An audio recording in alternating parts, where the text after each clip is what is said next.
थोड़ी देर बाद उन्हें वॉचर्स की गुराने की आवाजें आने लगी। इस टाइम मीना और मैडलन के साथ हमें भी उन वॉचर्स की एक झलक दिखाई जाती है। ये लोग लंबे, पतले और खतरनाक थे। सब अपने अपने गड्ढों से निकलकर इंसानों को देखने के लिए उस सेफ रूम तक पहुंचते हैं। और जब ये लोग देखते हैं कि मीना और मैडलन वहां नहीं है, तो वो उनको खाने के लिए जंगल में ढूंढने लग जाते हैं। और जब ये वॉचर्स दूर जाते हैं तो मौके का फायदा उठाते हुए ये दोनों फिर से सेफ रूम तक आ जाते हैं और डैनियल से रो रो कर दरवाजा खोलने को कहते हैं। इस बार डैनियल के दिल में रहम जाग जाता है और वो उनके लिए दरवाजा खोल लेता है। अब अंदर जाने के बाद पहले तो मैडलन डैनियल पर गुस्सा करती है और फिर इन सबको शीशे के सामने खड़ा करके वॉचर्स के बारे में कुछ बातें बताती है। मैडलन ने कहा कि अब तक हम बहुत से रूल्स तोड़ चुके हैं, इसलिए मुझे नहीं लगता कि इस बार वॉचर्स हमें माफ करेंगे। मैं तुम लोगों को वॉचर्स के बारे में कुछ सच्चाई बताना चाहती हूँ। दरअसल मैं जब यहाँ पहली बार आई थी तो मैंने कुछ ऐसा देखा जिससे मेरे होश उड़ गए। मैंने अपना ही एक डुप्लीकेट देखा। असल में वो एक वॉचर था जो मेरा रूप लेने की कोशिश कर रहा था। हालांकि उसकी आंखें और बाल बिल्कुल परफेक्ट नहीं थे। मीना ने पूछा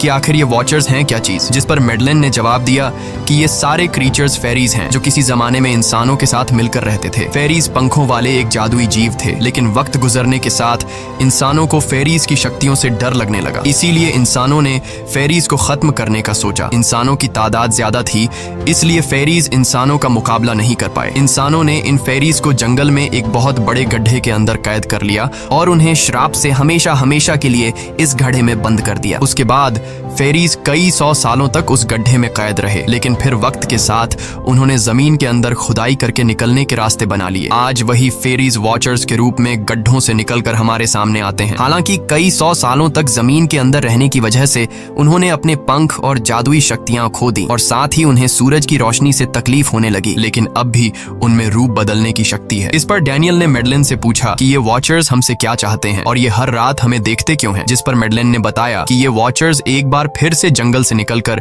इंसानों के बीच रहना चाहते हैं, लेकिन अपने असली रूप में ये इंसानों के बीच नहीं रह सकते। इसीलिए उन्होंने हमें यहाँ रखा हुआ है ताकि हमें देखकर हमारा रूप ले सकें और हमसे आज के दौर के तौर तरीके सीखकर इंसानों के बीच रह सकें। मैडलन ये सब बातें बता ही रही थी कि अचानक सभी वॉचर्स वापस लौट आए और जब वॉचर्स को पता चलता है कि मैडलन और मीना वापस अपने कमरे में आ गए हैं तो वो सब गुस्से से भड़क उठे और दरवाजा तोड़ने की कोशिश करने लगे। इन चारों ने टेबल को खींचकर दरवाजे के सामने रख दिया ताकि दरवाजा वॉचर्स तोड़ न सके, लेकिन वॉचर्स की ताकत काफी ज्यादा थी और इन चारों को पता चल चुका था कि जल्द ही वॉचर्स अंदर आ जाएंगे और उन्हें मौत अपनी आंखों के सामने दिखाई दे रही थी। तभी उन्होंने